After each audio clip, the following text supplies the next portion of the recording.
The terrible story at the bowling club. Watch to the end.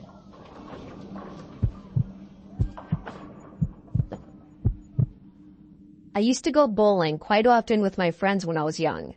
I'm talking like 12, 13. There was a bowling alley down the block from my friends and I, and so we'd go there on weekends.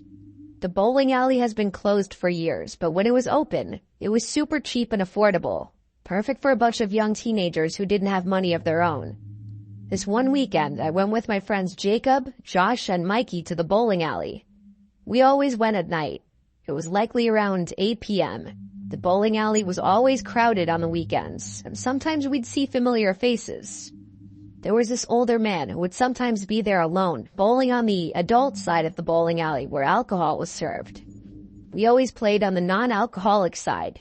How we took notice to that man was because he'd sometimes just weirdly walk down the entire bowling alley, passing every lane, watching people bowling. Then we'd notice him end up back of his lane all by himself. We nicknamed him Creeper Bob after maybe the third time seeing him. Tonight there was a lane open next to us, and guess who out of nowhere sat next to us? Bob, or whatever his real name was, but I'll keep referring to him as Bob. He was setting up a game on the lane next to us by himself, and it wasn't long until he started trying to talk to us. He started making comments on our form, and every so often interrupting our conversation to tell us weird things like how long he's been coming here. Then eventually he said something really weird, that he watches us play every weekend from across the bowling alley, and he decided to come over and introduce himself tonight. He played it off like he was trying to be some kind of bowling teacher to us, but really it was just annoying and most of all uncomfortable. Bob at one point entered our lane as I was up to bowl, and he grabbed my wrist with his hands to position me into an allegedly better form. I never gave him permission to touch me, nor did I ask for his guidance.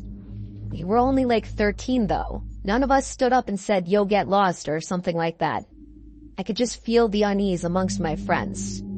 Every moment of that man touching me, I felt more and more disgusted. We cut our night at the bowling alley short because of him. We used the money that we would have used on more games on getting pizza instead at a pizza place further up the block. When we came out, Jacob and Mikey went their own way since they lived on a different block. Josh and I walked back down the other way in the direction of our houses. As we did, the sound of a car engine starting made us turn around. We noticed an old SUV like a Ford Explorer banging a three-point turn.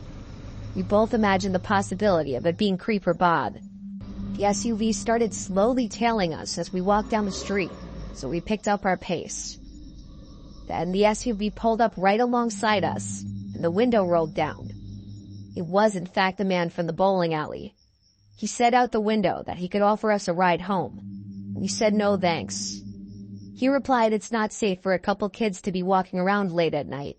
We weren't even really that young. We were young teenagers, not little kids. And it was crazy that he thought we were young enough to trick into getting into a car.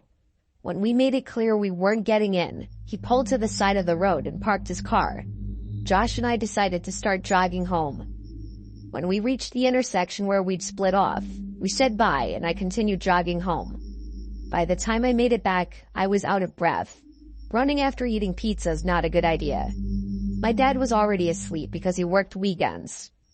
My mom was out with her girlfriends most likely, and the same was probably the case with my sister. So I wasn't supposed to ring the bell because my dad didn't want to be woken up. I went around back to get the key we had for the back door, which was hidden in the shed.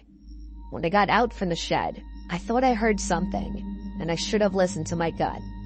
I went to the back door to unlock it, and as I opened the door, I heard the sound of someone running up behind me.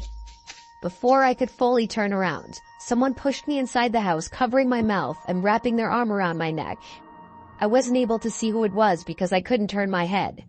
I scratched and clawed at the man's hand until I could move my mouth just enough out of the grip of his hand and screamed, "Dad." I may have only been 13, but I was able to put up enough of a fight to get him to lose his grip a few times, allowing me to scream. This undoubtedly scared him off as he finally let go for good and ran outside. I didn't look back. I ran up the half flight of stairs to the main floor and yelled for my dad. My dad came rushing out of his room, and after telling him what just happened, he checked the backyard and all around the property and then came back inside. I told him about the man from the bowling alley, how we nicknamed him Creeper Bob, how he followed Josh and I in his SUV after admitting to stalking us at the bowling alley. My dad filed a police report and tried getting the bowling alley to release the video surveillance from that night, but they refused. I was never allowed to go back there after my mom found out about this. Not that I'd ever want to. The crazy thing is, technically I can't say with 100% certainty that the man who came in behind me and grabbed me was the man from the bowling alley. But realistically, how slim are the chances that it wasn't him?